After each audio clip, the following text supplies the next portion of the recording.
So what up, what up? It's your boy, Chef Andrew Rizzy, and man, did all the prep work already. We just cut straight to the chase. Fresh fish ceviche, caught it, cut it, cleaned it, bam. Shrimp, ceviche, white fish, everything you need. Check it out. The fish is ready.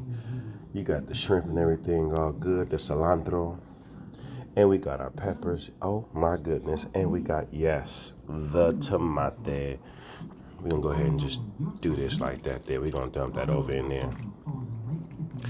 We're gonna have that right there, that fresh fish. Put it up in there like that there. It's a hell of a lot, y'all. So yeah, it's going down. If you wasn't ready, you better get ready, because this is how we gonna get it in up in here. Yeah. Man.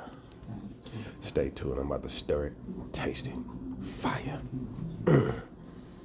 Get it in.